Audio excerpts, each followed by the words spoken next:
Good morning, Amani. How's everybody today? It's wonderful to see you all here. It's a special Sunday for us because we have the wonderful Daniel Namod who's going to be singing with us, singing for us, and also bringing our message. So we're going to start with an opening song from Daniel. Let's give him a warm welcome.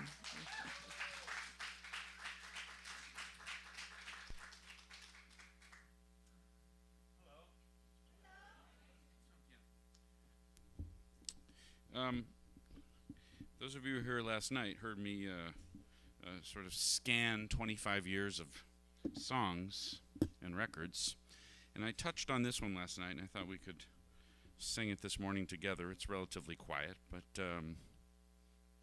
here's how it goes. I could have more piano, I guess, there. That'd be cool.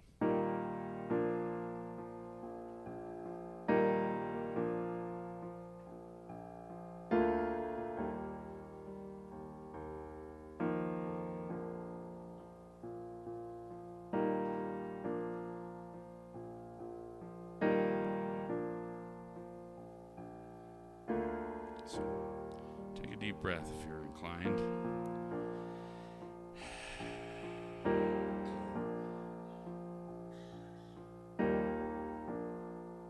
I don't know about you, but on any given day, in any given week, I'm not in too many spaces this pretty.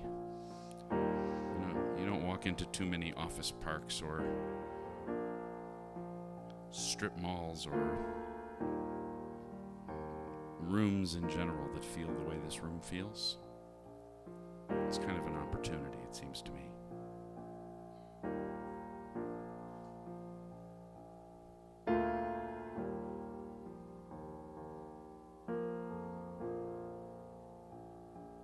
Get ready,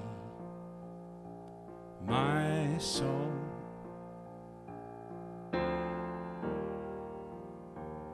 I'm diving in. Get ready. Get ready, my soul. I'm diving in. I'm diving in the deepest kind of love. To the deepest kind of love. The sweetest kind of life. To the sweetest kind of life. Get ready, my soul.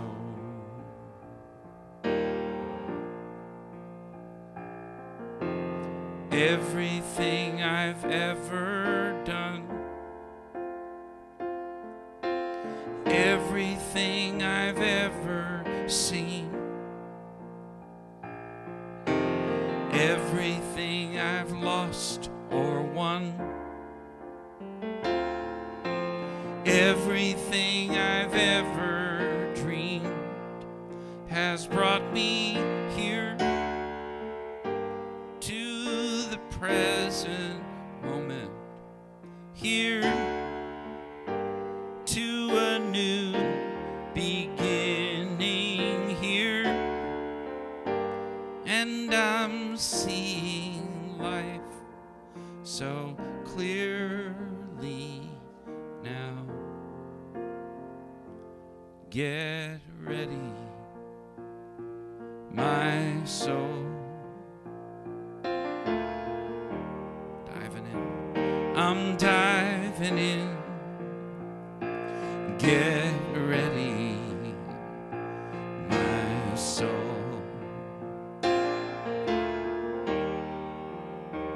I'm diving in, deepest kind of love, to the deepest kind of love, the sweetest kind of life, to the sweetest kind of life. Get ready, my soul.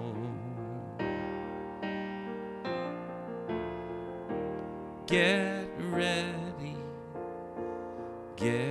ready, my soul.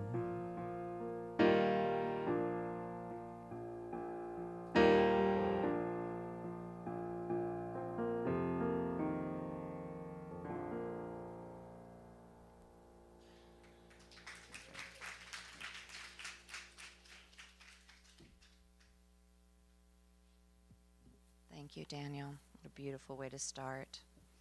All right, do we have any kids today? All right, so Marie's going to take them, so you guys go have a great time, and Addie, and we will see you after service. All right, so welcome to the Amani Center, everyone. It's so good to have you here. We're so grateful that you've shown up for this special Sunday with Daniel Namot. We love to see you every Sunday. We like to start our service with our vision statement, so let's speak it aloud together. We are lighting the path to peace together.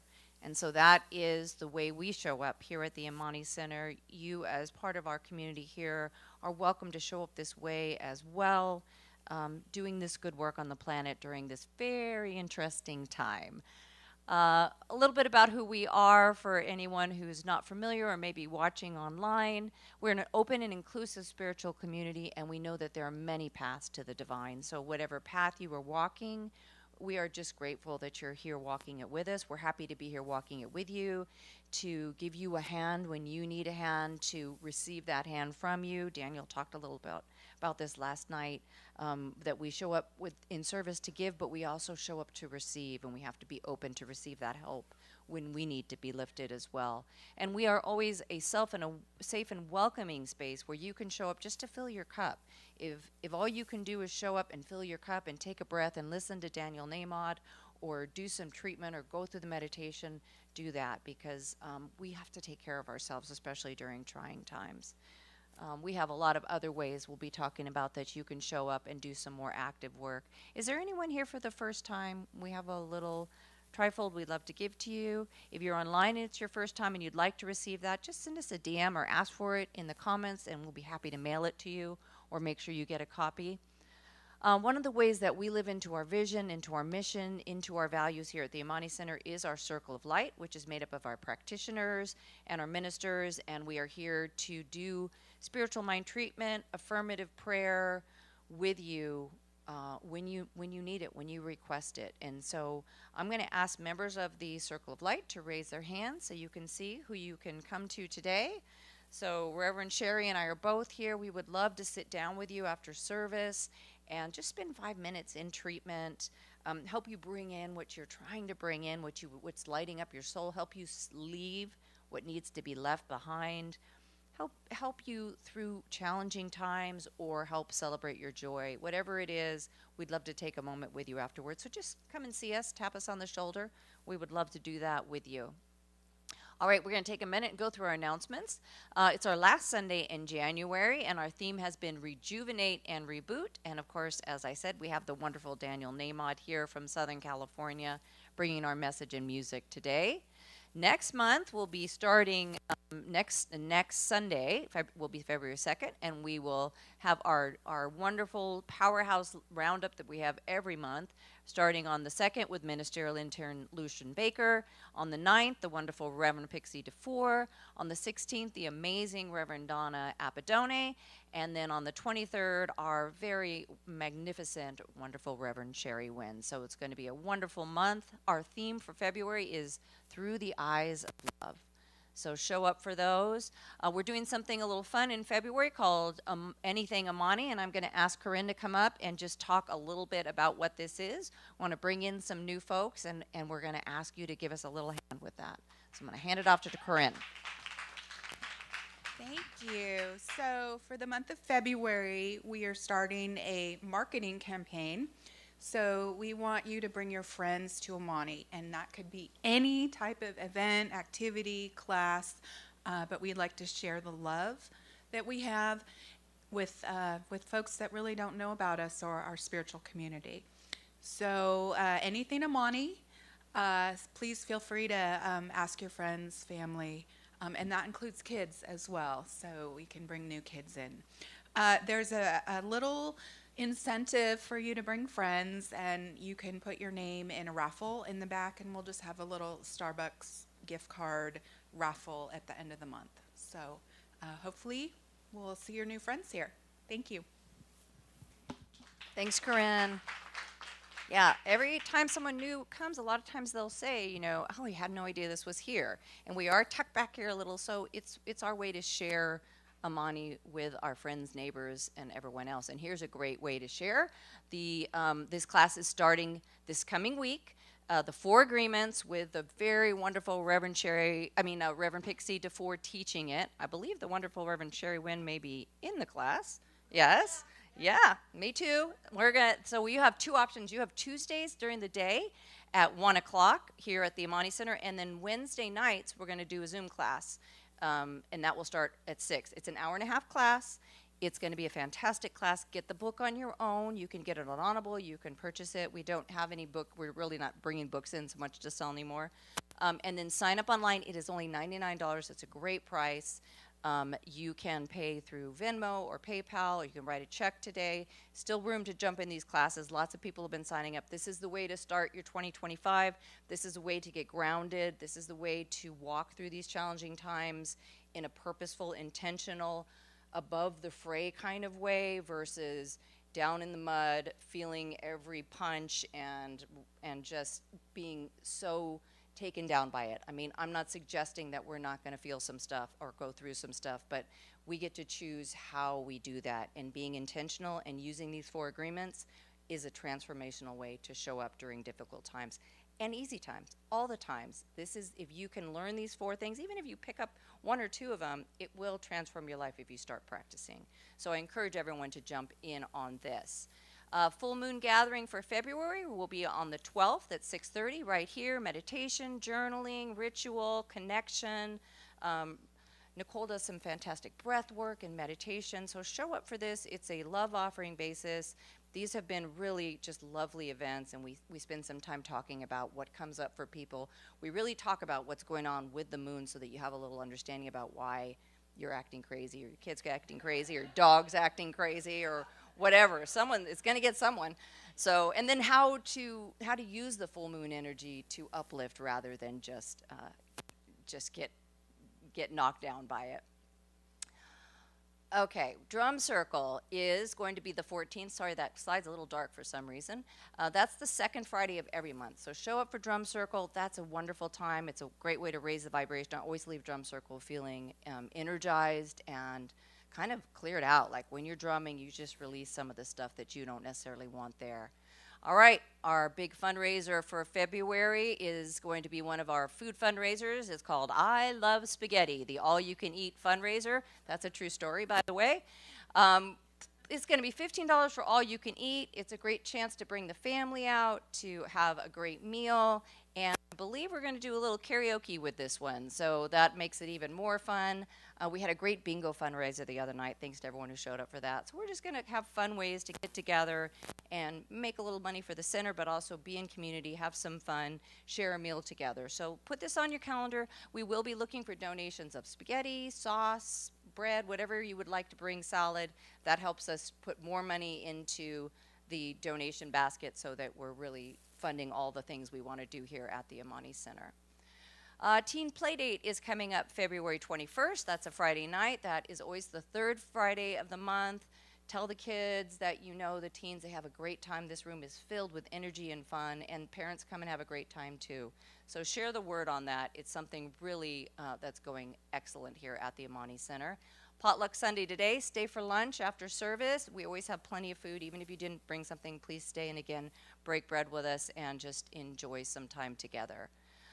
This is something I added in this morning because I noticed it on Facebook and Daniel had mentioned it to me last night. Karen Drucker is doing a online benefit concert, and it includes Daniel Nahmod, Karen Drucker, the wonderful Jamie Lula, the amazing Gary Lynn Floyd. They'll all be bringing music to support musicians. Los Angeles is packed with creative people and musicians, and a lot of them have lost incredible amounts of instruments and the things that they make their livelihood with. So Karen felt called to create this event and support an organization called sweetrelief.org, which is going to help them replace some of those instruments that have been lost through fire. So this is a wonderful way to hear more beautiful music, including Daniel, but also Karen, Gary, and Jamie, and you can donate online as you listen to this great music. So that's tonight at 6. The link, you can go to Karen Drucker's website, karendrucker.com, to get that link and join in, or check on Facebook and jump on that. It's going to be a great event. I hope I'll see you there. Okay. Here's our weekly stuff. Our yoga classes are Tuesday and Wednesdays across the parking lot at the ballet. We have Course in Miracles every Thursday at the Jaeger home. That's from 3 to 4:30. And then Saturday meditation and breath work every Saturday here from 9 to 10. So show up for that stuff. All right, so that's our announcements. If you haven't silenced your phone already, please do. And we'll just take a moment and bless the service. So if it feels comfortable, you can allow your eyes to close as you receive a cleansing breath in and releasing. We're just creating this space for our connection, for our oneness, for our dropping into that divine space where we really know, deep in our soul, into ourselves, our oneness with spirit, with God, with the universe, with whatever word you use, nature, science.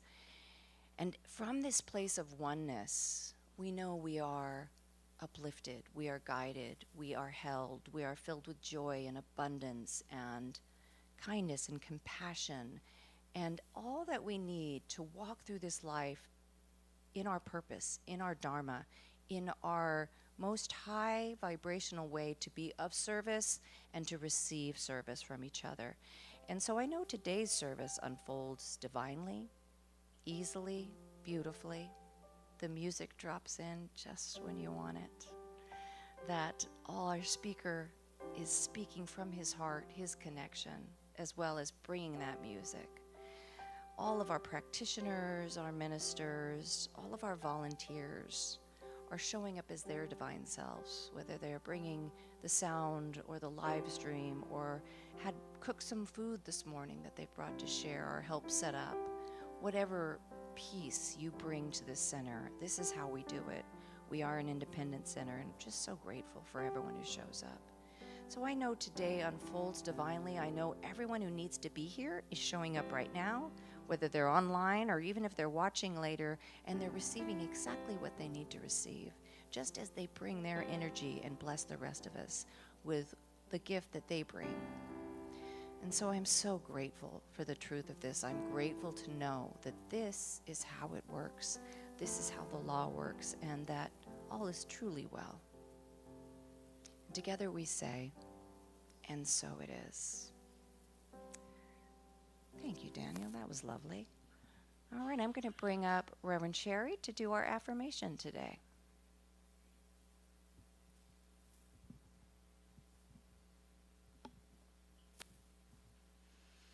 You know how to do this.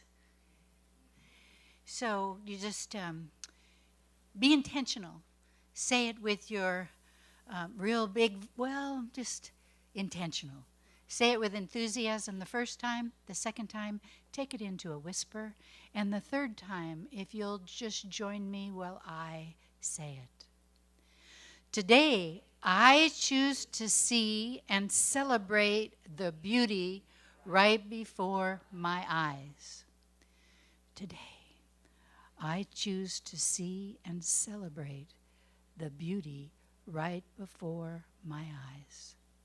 Today, I choose to see and celebrate the beauty right before my eyes. Thank you, Marcy. And together we say, and so it is.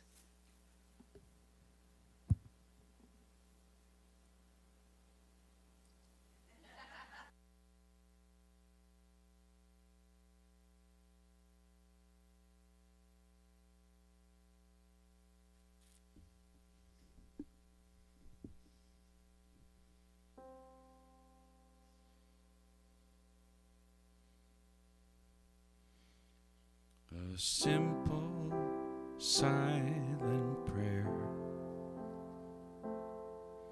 a single word of praise is true from anywhere, is heard from any place. So right where I stand, I say amen, say amen. Right where I am, Say amen.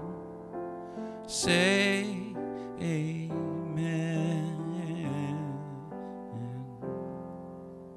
Say amen.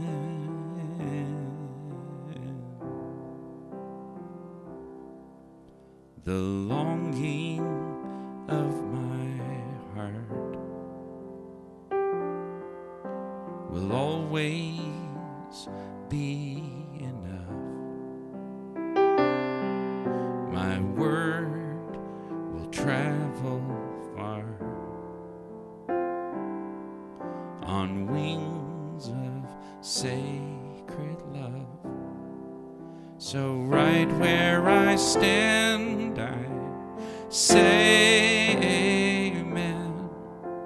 Say amen. Right where I am, I say amen. I say amen.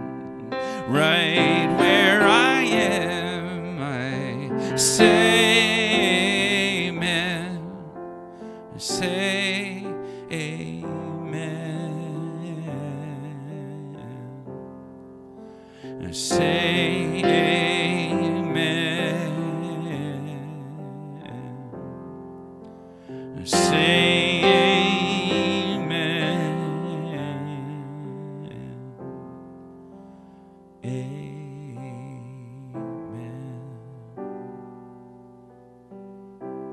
Let's prepare for meditation.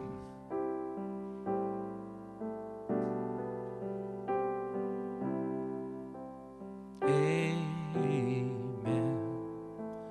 Amen. Amen. Amen. Amen. Amen. Amen.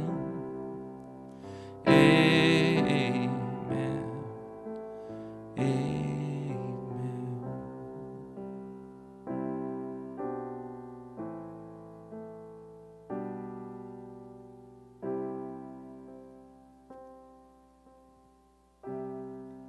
And in this state, amen.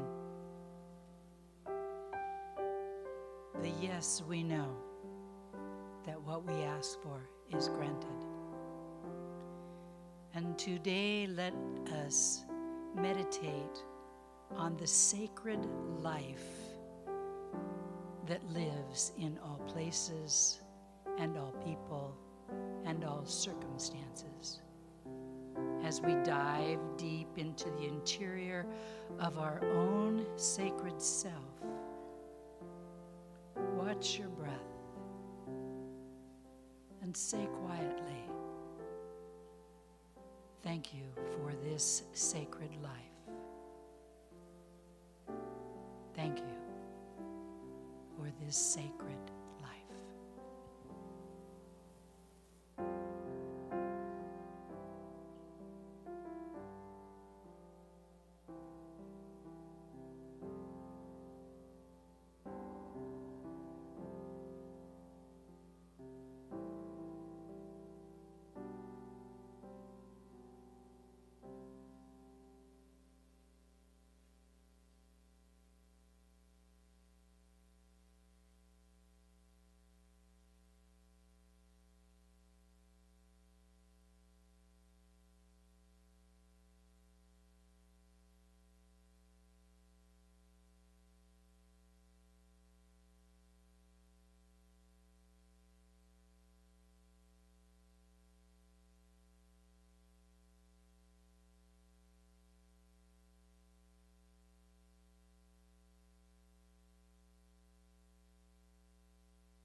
In this connection together,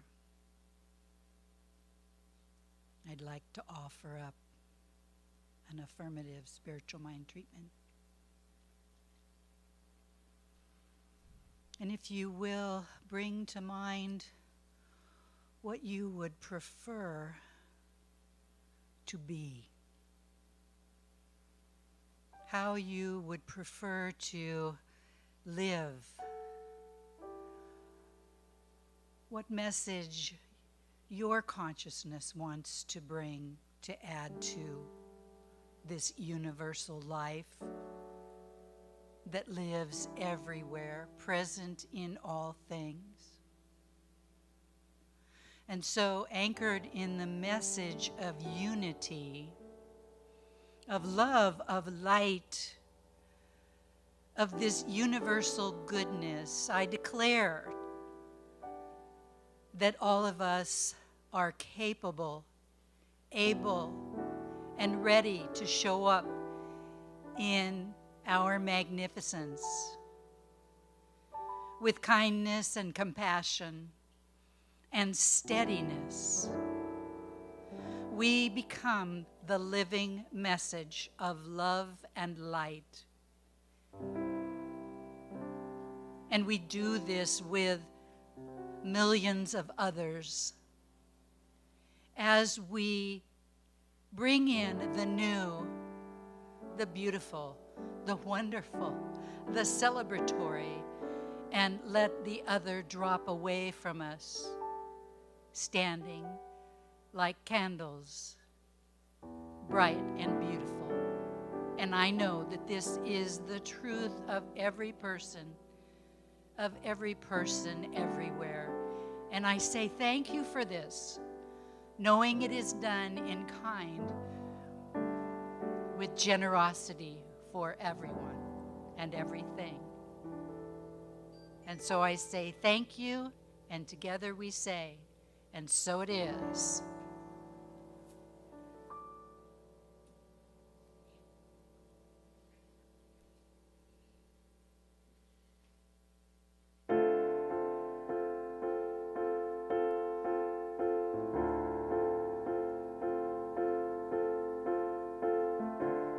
If this is my last song, if this is my final day, if tomorrow I'll be gone, what do I want to say?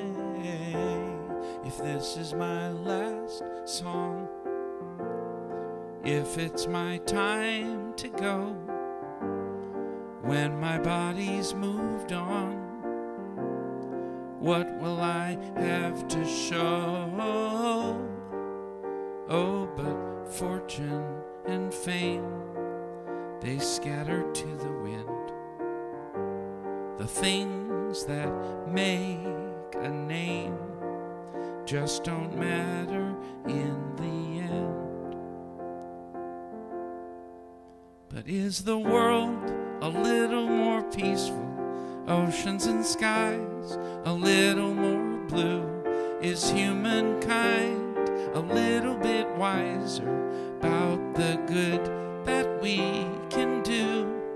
Does the sun shine a little bit brighter where before there was only rain? If so, then I'm glad I came.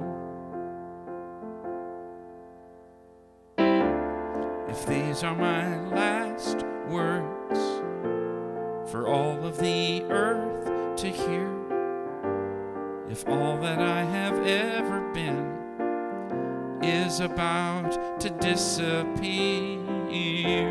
if these are my last words, there's nothing that I need to say.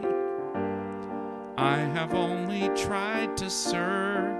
It's never been about talking anyway. So much hurt there is to heal, it's hard to understand. All I can hope to feel is that I am doing what I can. Is the world a little more peaceful? Oceans and skies a little more blue? Is humankind a little bit wiser about the good that we can do? Does the sun shine a little bit brighter where before there was only rain? If so, then I'm glad I came. Have I given hope to the hopeless? Has a hungry soul been fed? Has a child stood a little bit taller 'cause of something that I said? Have I left a little kindness? Have I eased a little pain? If so, then I'm glad I came. For that, I'm so glad I came.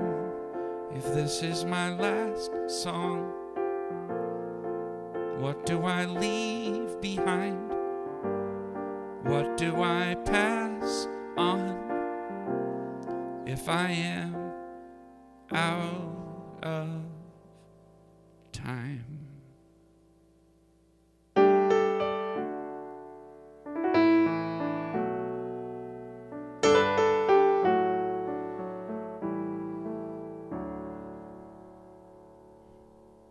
Don't get me wrong, I'm grateful to see. At sunset I'm gone in a reverie. My beautiful bride, my baby smile. A country road rolling on for miles.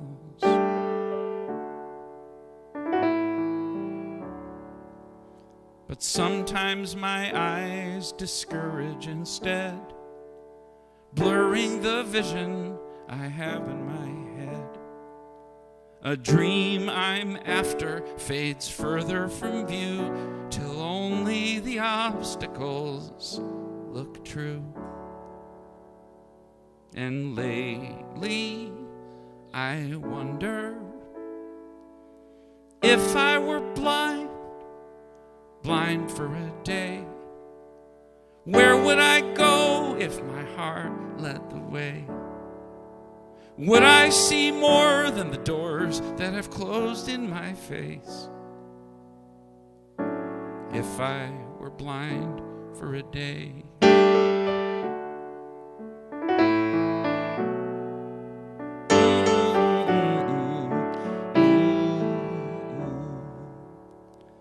There's a girl in high school with a heart of gold. Smart as a whip, she's brave, she's bold. But when she looks in the mirror, all she can see is heavy and ugly and unworthy. And I can't help but wonder if she were blind just for a day, would she still be cruel to herself that way? Or maybe she'd see there's nothing she needs to change if she were blind for a day.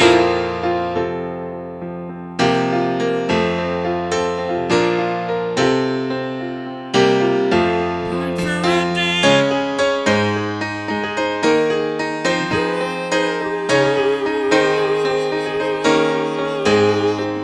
How do our eyes deceive us? Where does our vision fail?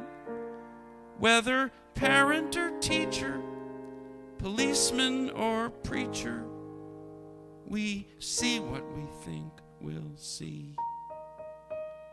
We believe what we're taught to believe.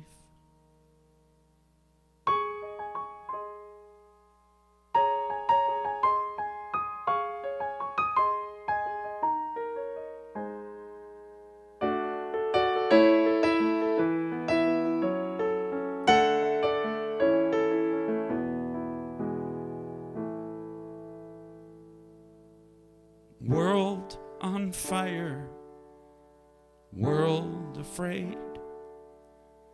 So we focus only on enemies made. Colors divide us, holy books too. Political parties, well, what else is new? Still I dare to wonder if we were blind for a day, what kind of world would we create? If behind our disguises we find that we're all the same. If we were blind for a day, I'd like to think things would change. If only the blind would lead the way.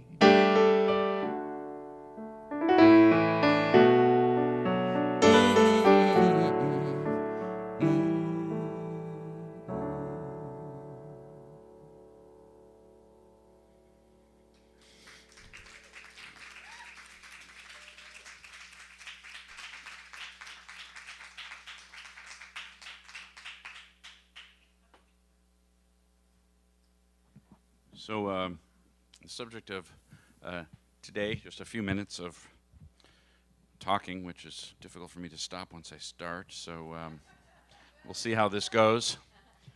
But the subject of today is being misled by our eyes. I've been thinking about this just the last few weeks. I'm not exactly sure what sparked the thought. But the thought was, everything we look at through a certain lens. We look at through, well, I mean, we look at through rose-colored glasses, or we look at through the opposite, whatever the opposite of rose-colored glasses is. We all know somebody who looks at everything through the opposite of rose-colored glasses. And we also look at things through, sometimes through a microscope or through a zoom lens, like in extreme narrow vision.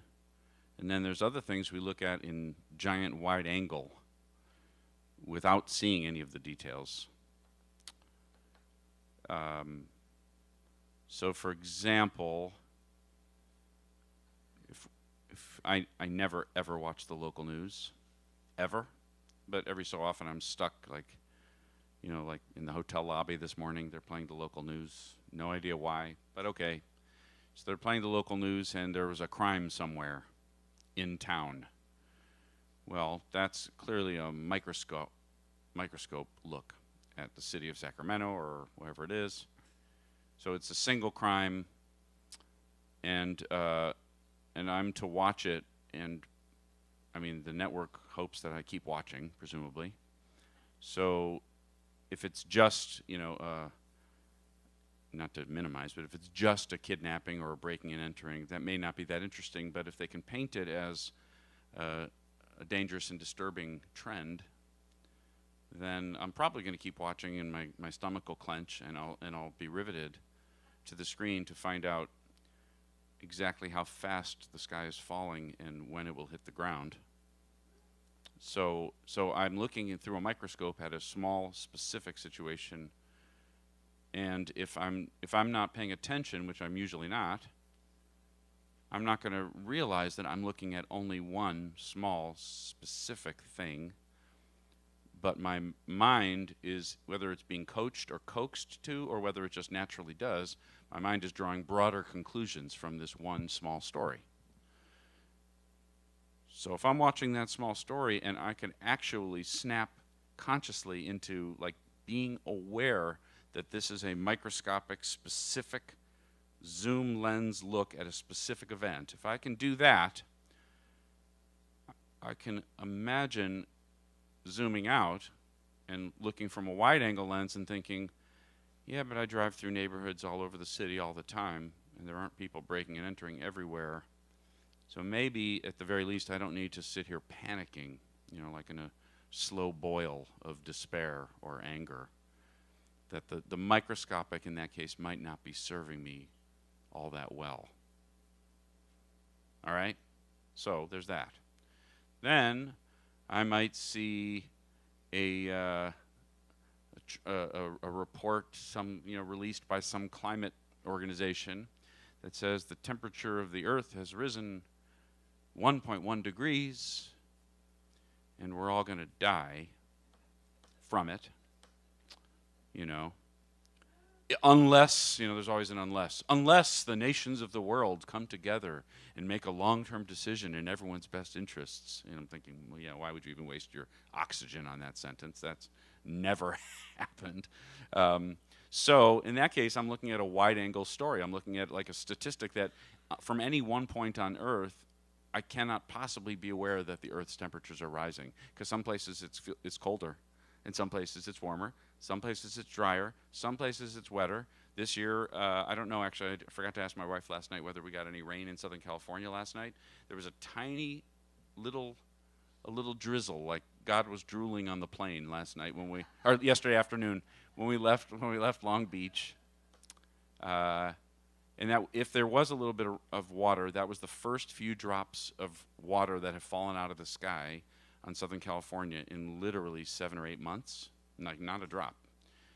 However, ask me last year whether the world was going to dry and burn or whether the world was going to experience the next great flood, and I would have told you we were definitely going to flood, because last winter it started raining, I think it was in December, and it rained basically nonstop in Orange County at least for about 6 weeks. I mean, inches and inches of torrential rain. So much so, you probably remember, that a good part of the state was in drought, according to whoever, a drought condition when it started. And by the end of the rains last winter, you guys remember this? By the end of the rains last winter, I think not a single county in the state of California was technically in drought, and every single reservoir was full 100%. And in fact, they were talking about building more reservoirs as fast as they could because there was so much water. They didn't know what to do with it, but they figured someday it'll dry up and we could use all that water. And sure enough, 6 months later, it's desperate, So that's an example really of the microscopic not serving me in one way and the macro not serving me in the other. If I'm watching a climate story and they tell me the oceans are rising and the temperatures are rising, and I mean, what exactly are you and I supposed to do with that information? What do we do with the knowledge that the earth is warmer? I mean, talk about a feeling of helplessness and hopelessness, right? Because it's painted as a slow-rolling and maybe not so slow-rolling catastrophe that we are, we're in the, like, everybody watch out, all the coasts are about to be underwater, for real. And billions are going to need to migrate, and drinking water will be, people are already, very, very excited about what will cause the wars of the next century. Like, everybody relax. But in that case, the wide-angle lens, if I'm watching just that story, I am feeling despair and helpless and powerless. So the question is, can I take a breath and process what I'm being told and realize that I'm being shown a story through a wide-angle lens? Not that it isn't meaningless, pointless, or untrue, but simply, is it serving me? And therefore, can I be of service with this knowledge if all it does is make me despair? What if I take a moment and take off the wide-angle lens and put on a zoom lens and ask myself not whether the temperatures are rising everywhere, but whether there's anything I can do where I am? Because that's a very different question. Where I am, I can be aware that a bottle, my boy Jude just read in a book that recycling one glass bottle, I forget what it was something like it saves the equivalent of 10 times the amount of energy if you filled that glass bottle with gasoline. something like 10 times the amount of energy of that much gasoline is used to make a new glass bottle. So if you recycle a single glass bottle, there is a huge energy savings. That I can do. So on the micro level, I'm nowhere near so powerless or despairing. In that case, the wide-angle lens does not do me any favors. The zoom lens does. Okay? Now, that's just one example of this idea. Another example of this idea is the political scene, which, I mean, frankly, I'm not going to presume, because somebody in this room feels like more than one person in this room feels like January 20th was the greatest day in the history of America, and some in this room feel like January 20th was the worst day in the history of America. Okay? Let's just acknowledge that the whole spectrum is covered in this room, and I'm not presuming or judging any of it, okay? However strongly you feel about the greatest day or the worst day, the end of America or the beginning of America, you're wrong. Okay? We are programmed, you're historically wrong anyway. I mean, there's always an exception, but more than likely, it's just a moment in American history. American history is ugly and complicated. And I remember reading that there's a famous biography. I think it was Doris Kearns Goodwin wrote the biography about Abraham Lincoln. Am I right about that? I think it was the book that Steven Spielberg's movie was based on. It's just absolutely phenomenal book, beautiful book. And I had several takeaways from reading that book. One of them was that Abraham Lincoln was the perfect person to be president at that moment. It was ridiculous how perfect his temperament was for that moment. It's ridiculous. A hot-headed person, a simple person, an unsubtle person, an arrogant person. Anything would have caused a collapse, and instead he was just right. But another takeaway I remember feeling from reading that book was the Civil War did not start in 1861 and did not end in 1865. Not even remotely, not even close. America has been in a Cold War type stasis of internal division, not only about racial and slavery questions, but about all manner of questions. Since long before it became a country, the Constitution was barely ratified, required massive compromises. The different states hated each other going in. Governors couldn't stand each other. Senators and congressmen beat each other up on the floor of the Congress. Presidential candidates called each other the devil and the end of the republic as we know it. I mean, it's been a slugfest. Not to mention, of course, never mind the atrocities. I'm not talking about that. Never mind the atrocities. I'm talking specifically about the building and the keeping of this country has been so consistently, persistently acrimonious. We are programmed as living things to look over our shoulder and see if we're being hunted, right? And to look in front of us to see if there's something we can eat, and to guard our offspring, and if we can manage it, to mate for life, and to find ourselves shelter against the climate. Like, we have some basics going on, okay? Almost all of it is very narrowly focused on the moment we're in. I mean, baboons and chimpanzees and giant apes and dolphins are some amazing, smart, clever, ingenious species. But you don't see, as far as we know, you don't see a whole lot of investment and retirement funds in the dolphin community. They may be there, but we certainly don't know they're there. They may be talking about, where mackerel stocks are headed, but most likely our fellow mammals are living in the moment and for the most part, so are we. Well, I think one of the sexiest and most titillating and provocative things, that one of the surest ways to make some money off of people is to tell them where they're going. In anything, health care or in politics or in science or in this medicine, I guarantee this medicine will add 6 months to your life, or oh, this stock fund is for sure going up. Whatever it is, any prediction that feels magical to us, and we're prepared to shell out our faith and our fortune for anybody who gives us the impression that they have any idea that we don't have about where anything is headed. It's the surest way to the bestseller list, surest way to $1 billion, But unfortunately, time bears out that nobody has the proverbial crystal ball on any of it. We are living in the present, and therefore we're not programmed to. Our brains can't see a bigger picture, not really.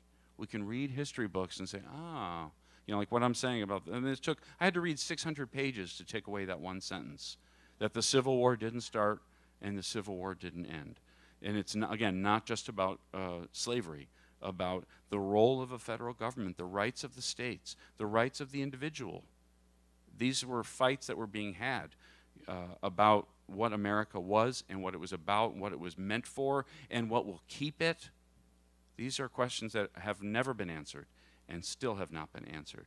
And we are in one moment on the swinging of a pendulum. And here we are, and we feel like either we're all going straight down to the ground or we're going straight up to the sky. And no, it's going to swing back, whichever. We don't even really know which direction it's going, much less when it's going to turn back around. That's just the limits on our minds. It's one of the reasons, probably the main reason, I think, my impression anyway, my sense of it, is why the notion of evolution of a species, which is so well documented that it's essentially fact. I mean, it's been proven by every single biological observation and test and experiment since it was first proposed 160, 170 years ago. But you still have people fighting it, and the simple reason is because we can't comprehend the amount of time that we're talking about. In any time frame that we can imagine, it seems preposterous, and that's because it is. You can't split off a species into two completely different species in 100 years. My bubby lived to 98. That felt like a good long life. That ain't nothing on Earth, not even a blink of an eye. I talked about Moab, Utah last night. There are bushes in Arches National Park that are conservatively 1,000 years old. So congratulations to my bubby for living 98. That was the blink of an eye on Earth. The Earth doesn't even play in thousands of years. It really doesn't even play in millions of years. It plays in billions of years. So ask yourself what you could do in 1 billion years. The answer is approximately anything.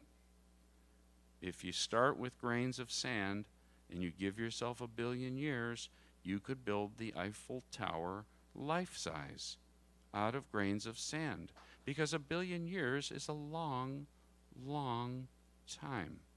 So when you and I are confronted with, let's say, like I say, a political story that causes nothing but heartburn or grief or rage, I mean, tell me I'm wrong, it happens all the time. We're being played for profit, but that's another story, okay? It's also really happening. It's both at the same time, it seems to me. Whichever side of the spectrum you're on, there's stuff that's going to make you angry on a daily basis, and whatever media outlet you choose to turn to is going to make sure to find the story that makes you most upset and most scared and most despairing, because it keeps your eyeballs there. and walking around with a clenched stomach and a little bead of sweat on your brow and a feeling of rage or helplessness or like you have a fight to fight, that has its own sort of righteousness to it in a moment. But is it serving you and me? Is it a place from which you or I do our best work, sleep our best night's sleep, give our most sincere hugs, write our best songs, love our kids with an open heart? Is it the place where we can be the best neighbors or be the kindest to strangers if we're walking around with, like my wife has these she has tiny little bones, so I call her pinkies little twiglets. They're like half the thickness of my pinkies, but my wife is a tough little girl, tough kid, and she walks around sometimes with little fists. I call them little fistlets. She's walking around like, and I'm like, oh, you're so mad, aren't you? And I'm not making fun of her because she could kick my ass anytime. But she does have little fistlets. So, but if you do you feel yourself sometimes walking around, yeah, well, if that's the result of looking at one specific thing with a microscope or a zoom lens, all I'm proposing is consider dabbling in the wide-angle lens. Ask yourself if the fistlets, itching for a fight, isn't making you sleep better, feel better, do better work, love bigger, laugh louder, enjoy your life. If it's not actually serving you, consider what the wide-angle lens will show you. Maybe the wide-angle lens will show you, I don't actually have to fight this fight. Or this one will work out. Or maybe that one's being exaggerated a little bit. Or, and I am not advocating for not caring, and I'm not advocating for not being an activist when the time is right. I'm talking about just taking the other look at it to see what serves you best. Because there's no black and white and there's no right and wrong. I was raised to be a good citizen. Right? Got it. So if I asked you a question, what's an informed citizen? Like, what is your obligation? Because that's frequently the answer when I talk about the Molina rule, by the way. It's another thing about one of my wife's many good ideas, I read the news, okay, because I'm an idiot. I don't know why I do it. It's so right. It's exactly what I mean. I'm a hypocrite at everything I'm saying. I'm working on all of this. This is me thinking out loud about it. So when I read the news, Melina has a rule for me. I'm over time already. Melina has there's a rule in our house. No, I am not allowed to tell her any piece of news if it will only upset her and if there's nothing she can do about it. Okay? Those two rules apply to any news story, no matter how seemingly important or big. It's a blanket rule. So that tragedy happened in New Orleans, this attack with a car, I believe. She doesn't know what happened. It would only upset her, and there's nothing she can do about it now. You might think, yeah, but you need to, well, catch yourself for a second. How informed do you need to be? Do I need to know about the attempted coup in South Korea? Do you guys know about that? Right? Do I need to know about it? Do I need to know about let's assume, you can maybe assume I'm a fairly liberal guy. Well, so let's assume that I would be dismayed by the rise of, proto-fascists in Europe, okay? Do I need to know that there's an increase in proto-fascism in Europe? Do I need to know? Does it pass the Molina test? Will it only upset me, and is there nothing I can do about it? I don't need to know. Do I need to know about an earthquake in Sri Lanka or a revolution in this or that? Do I need to know? Because these stories are sold to us sometimes as trends that we ought to follow, when in fact that's a wide-angle lens that does not belong in my head. The zoom lens is where I live. Can I be a better dad? Can I be a better husband? Can I write a better song? Can I make an extra $5 for my family? Can I be a nice neighbor? Can I recycle the cans and bottles? Can I afford a car that burns less gas? Can I donate some used clothes that I'm not wearing anymore? I mean, these are the practical questions. The micro versus the macro, the wide angle versus the zoom. It's a question worth asking. On any given day, what good can you and I do? What problem can you and I actually solve? And what problem isn't ours to solve? It's not only letting the big stuff go and focusing on the small. Sometimes it's letting the small stuff go and focusing on the big. Last example would be the unending renovation of our home is going on right now. I talked about it last night, and I'll sing a song before we go. But we started this right now we're in what we consider the big phase. We've done lots and lots of stuff on our house, but in August we demoed the entire living room and kitchen. There was no kitchen, no working kitchen in our house when we moved in. The whole thing was uglier than sin, and there was no oven, and it's just bad. And then we found out only the hard way that most of the wood, you know, people say like at least it has good bones. You know they say about a house? Not our house. No bones. No bones at all. So everything we've renovated has not just been like making it pretty. It has been rebuilding the house one room at a time. All new framing, all new flooring, floor joists, ceiling joists, everything new, all new wires, all new HVAC, everything new, which is as expensive as it sounds. So in August, we moved downstairs into essentially a 10 by 12 room, which was the den, a little playroom next to Jude's bedroom. Jude, his highness, he's 13, still has his own bedroom, and good for him. But Melina and I, we got a little folding, you know, like an Amazon bed in a separate little tiny room, and then we've been living in this den with a microwave and a toaster oven and a little fridge from Costco and a couch and a TV, and we're going out of our freaking minds. And it's now been 7 months, right, living downstairs. And it's okay. It's okay. This is not truly. I've said it many times, and I need to say it again. This is not hardship compared to the quality of life of billions of humans who wouldn't dream of the bathroom with unlimited running water and a flushing toilet, who wouldn't dream of a refrigerator and fresh food. We haven't gone hungry for a minute. But here's my point of the macro versus micro. We could absolutely focus in, and it's hard not to. Okay. Again, I say I'm a hypocrite for real. So we could get very frustrated on the day-to-day mishandling of this or that by this or that builder or contractor or whoever, which has happened. It's cost us thousands of dollars and months of living down there. We could be bitter. We could be annoyed. We could be at each other's throats, which we sometimes are. However, somebody pointed out just like last week, and it's been rattling around in my head ever since. They heard this story and they said, wow, Jude is going to look back on this as being so great. And I'm like, that is absolutely true. Think about it. You're 13, and he's about to fly the coop, right? I mean, he's already showing lots of signs of not wanting to be around us very much. And by the way, and here's another example of micro versus macro. On the micro, it hurts our feelings, right? Of course it does. He wants to be with his friends or alone instead of with us.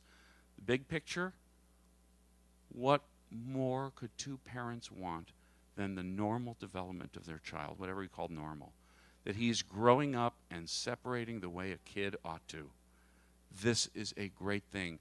We can't help but think how many millions or billions of people would do anything to watch their child arrive at early teen years and develop in a normal and healthy way, who never get the chance to have a kid, or if they do, watch their kids struggle or suffer with this or that issue that keeps them from having that normal, again, I use the word loosely, normal separation moment where he wants to start being alone. This is a great thing. In the wide angle picture, he's going to look back and he's going to think, my God, it was like we were camping down there on that couch. Right? What a fond memory that's going to be. In the narrow, we're going out of our minds. But if we take a minute and process it and really think about it, in the big picture, it's going to be a memory we'll cherish, we'll laugh about, we'll enjoy the room that we're building upstairs someday, and And we will remember fondly the time when the four of us, including our dog, were crammed down into that little den, and it will be a sweet memory. And we can put on that lens when we choose to, and it changes our days when we do. Okay? Let me sing you a song. Sorry about going so long. Well, thank you, but yeah, sorry.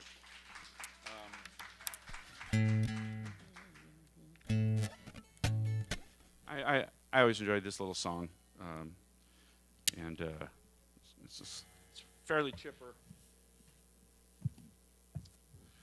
from my album called Cornerstone. Here we go.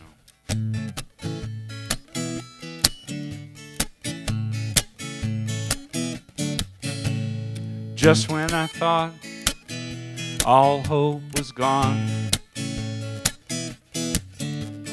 just when I thought everything was going wrong, lifted my eyes and I saw the light, lifted my eyes to a new sunrise. Why give up hope? There is always hope. Why give up a dream? There is always another dream. Why give up a song that I love to sing? You know what I mean, you know what I mean. Do do do do do do do do do do do. You know what I mean. Do do do do do do do do do do. Just when I thought that the world would end, I had another thought. I think I'll have it again. That everything good came from nothing at all. Everything good came when someone answered the call. Why give up hope? There is always hope. Why give up a dream? There is always another dream. Why give up a song that I love to sing? You know what I mean, you know what I mean. Do do do do do do do do do do do do do do. You know what I mean. Do do do do do do do do do do do do do do. Can you imagine what it would be like if everybody did what a kindergartner knew was right? What a different world it would be if I looked after you and you looked after me. Just when I thought I should just give up, just when I thought despair had defeated love, I lifted my eyes to my baby's face.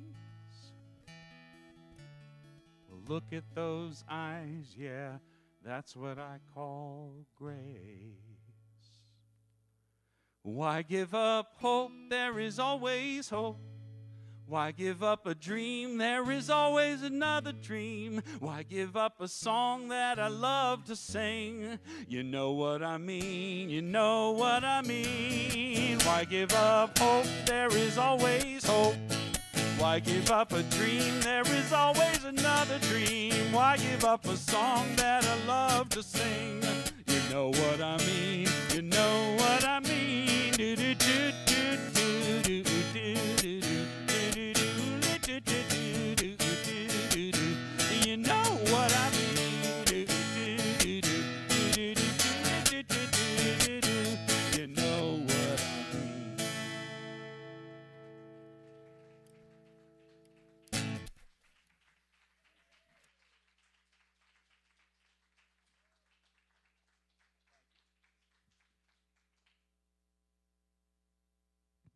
Thank you, Daniel.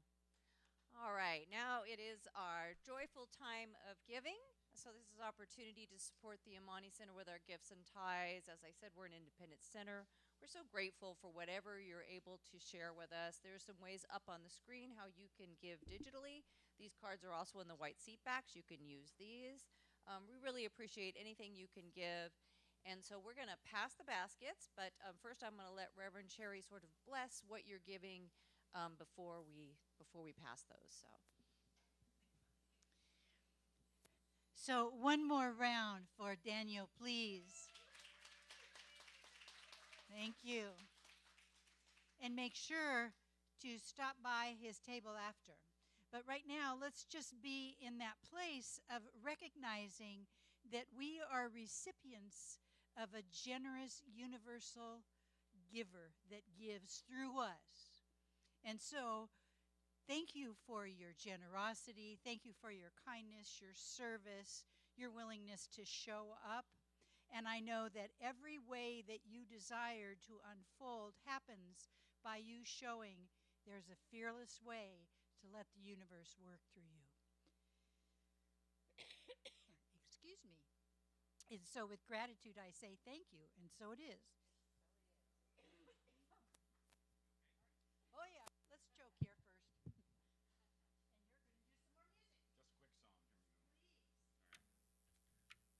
music. Just a quick song. Here we go. Thanks for having me. Thanks for saying yes, Marcy. You are a wonderful host. This was a relatively last-minute thing where I had a couple Sundays free, and so here we are. So that's nice. What a nice place. I talked about it last night, so 1 second of describing what's on that table back there. CDs and download cards for individual albums you can put on your phone if you don't have a CD player. Then there's a USB drive, which has 14 albums on it, and about 180, 190 songs with lyrics and photos, so you can see how much weight I've gained and hair I've lost since Jude was born. And then I have a couple pieces of woodworking, and then I have my wife's jewelry. She's made some beautiful pieces, necklaces and rings and all kinds of things. So that's why there's shiny, pretty things on the other half of the table. And this song actually came to mind today on the subject because I know I've sung it for you before, probably in a concert, but it's on the subject of micro versus macro, and on the subject that last song covers. Is the world a little more peaceful, or in this case, does a child stand a little bit taller because of something that I said? If I'm looking at wider problems and wider issues, then I can easily feel powerless to make a positive difference. But this song was inspired by a phone call that we got from our boy's teacher, a kid who was really struggling in school, his first year of school, who had just arrived in the United States, didn't speak a word of English, and was unable to follow instructions or sit still and so on. And the teacher called and said, I want you to know that I finished reading a book to the class today, 28 kids, and when I finished, your son raised his hand and said, I think Evan did such a good job listening that he should get an extra point today. And it was just one of these little things that you and I have the capacity to do on a daily basis, and we do. You all know that you do it, and you know that nobody notices, generally. There's no credit, there's no awards, there's no press coverage, there's nothing except that you leave a situation having made someone's day just a little bit brighter, or alternatively, a little less dim, a little less sad, a little less disconnected. We never know what everyone around us is going through, but I promise you, everyone in this room and everyone we encounter is going through something. So a little extra smile, a little extra kindness, the one sentence that Jude said, made a difference. I told him, it made a difference for Evan, and you'll probably never know the difference it made, but it made a difference. Even if he didn't understand what you said, because he didn't, he knew how it felt. So you and I are made of those moments, and we give and receive them all the time. So the next time, specifically on the subject of like the state of the world, the next time you're wondering, or I'm wondering, is there any good we can do, and how bad is the situation? The answer is the woman at the grocery store checkout line who is having a harder time at home than we know felt your smile, or let me help you with that, holding the door or whatever it is. That is the good we can do. And it's no small thing. If you think about the most beautiful things ever dropped into your head and heart in your life, most of them are those little things that the person who gave them wouldn't even necessarily remember doing. The little compliments and kindnesses were made of them. And that is the most manageable micro look at a life well lived that I can think of. This is the song that was inspired by that phone call from Jude's teacher.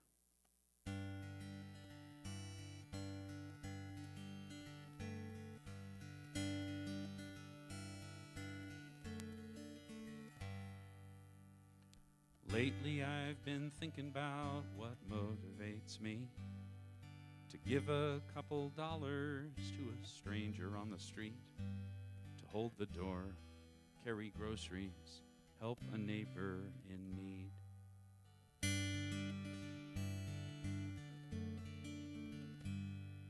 When history repeats itself in headlines every day, solutions never big enough for problems that we face. As a man, as a dad, what difference can I make?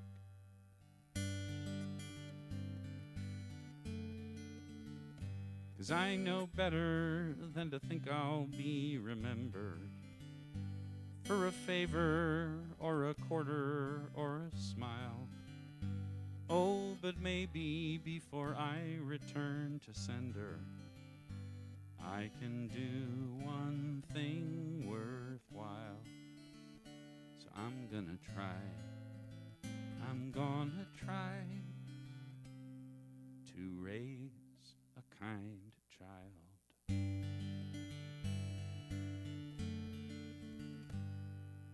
Sure would help if our boy went and got an MBA and took care of his artist mom and dad in their old age.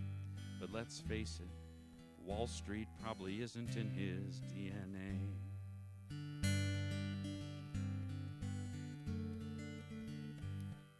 But when his first grade teacher said she wanted us to know, it's Jude who always comforts any kid who sits alone, there's just so much pride my heart can take. My retirement can wait.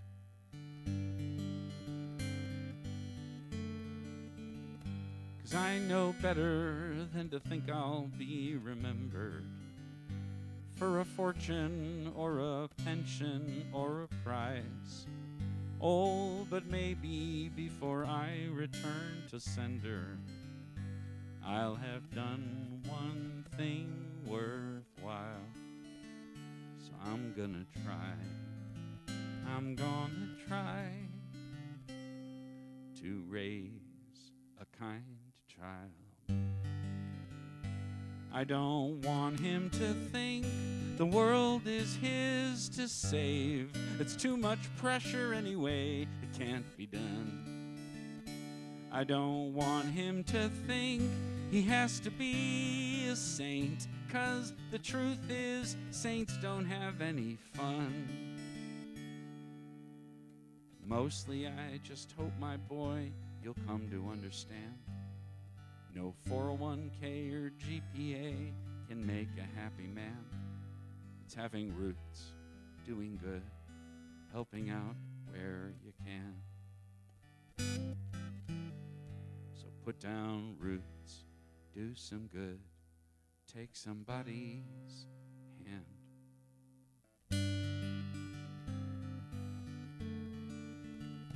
And you'll know better than most what really matters, what makes living this life worthwhile.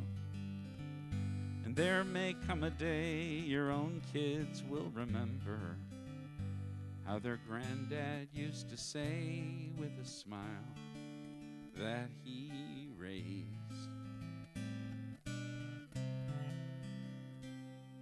We raised a kind child.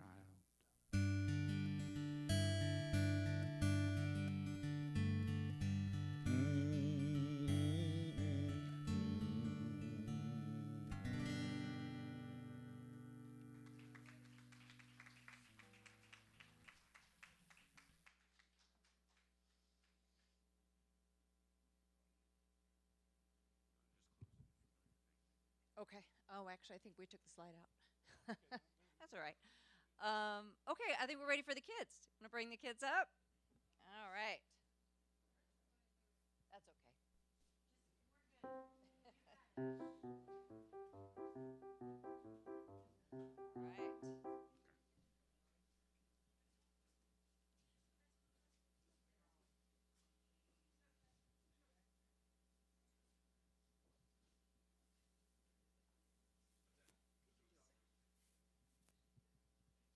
All right. Tell us about what you all did today. Actually, we did a lot of potting. Here you go. We did a lot of potting here. Nice. So everybody's got their pots, I think. Okay. So anyways, they potted some daffodils. The white daffodils, and they're going to smell really wonderful. Okay, and that's what we did today. Good job, guys. All right. All right, y'all, let's stand and sing our closing song together. I don't think we have the slide up in, but we know the words. So feel free to reach out, hold hands if that feels comfortable. Oh, we do have it. Thank you, Steve. The presence is here. The presence is here. Love and spirit prevail on each face. The presence is here. Amen. The presence is here. And I will meet you in grace. I will meet you in grace.